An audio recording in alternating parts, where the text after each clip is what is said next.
بسم اللہ الرحمن الرحیم۔ حاضرین کرام، السلام علیکم ورحمۃ اللہ وبرکاتہ۔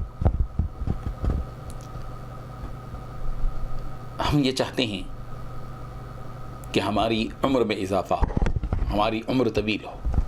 کون یہ چاہتا ہے کہ وہ چند ہی دنوں میں مر جائے؟ ہر شخص کی خواہش ہوتی ہے کہ اس کی عمر دراز ہو، وہ زیادہ دن تک جیے۔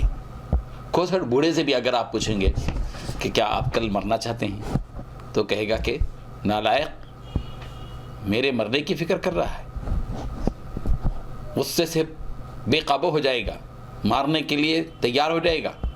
ایک بوڑھے کو بھی اس بات کی خواہش ہوتی ہے کہ وہ زیادہ دن جیے، اس کی عمر لمبی ہو، اس کی عمر دراز ہو، طویل عمر تک وہ جیے۔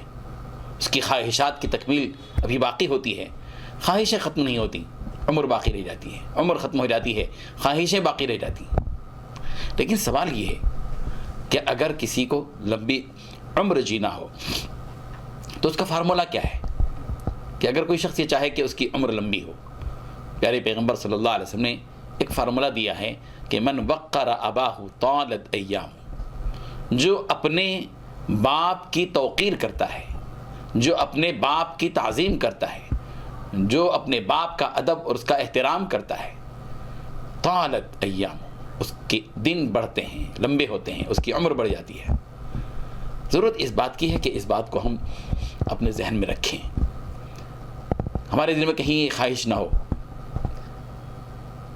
اور ہمارے دل میں کہیں ایسی بات پیدا نہ ہو کہ ہم اپنے باپ کو اور باپ کے زندہ رہنے کو بوجھ محسوس کریں۔ کبھی ایسا نہیں ہونا چاہیے۔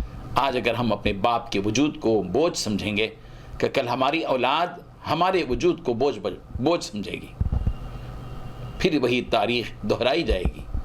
اسی لیے اس تاریخ کو دہرائے جانے سے پہلے ہمیں چوکنا رہنا ہے، باخبر رہنا ہے، اور اپنے آپ کو اس بات کے لیے آمادہ اور تیار کرنا ہے کہ ہم دل کی خوشی کے ساتھ اپنے ماں باپ کی عظمت کریں۔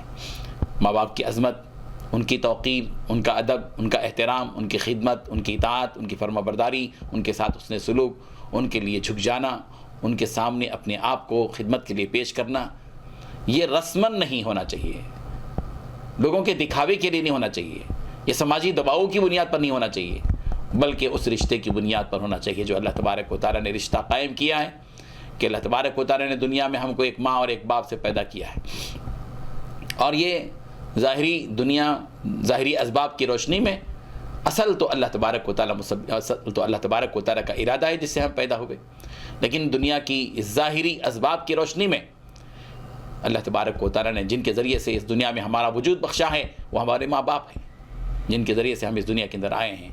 ہمیں ان کا احترام کرنا چاہیے، ان کی عظمت کرنی چاہیے، ان کو محبت بھری نگاہوں سے دیکھنا چاہیے، ان کے ساتھ عقیدت کا، عظمت کا، محبت کا برتاؤ کرنا چاہیے۔ اللہ تعالی ہم سب کو عمل کی توفیق عطا فرمائے، آمین۔ وآخر دعوانا الحمدللہ رب العالمین۔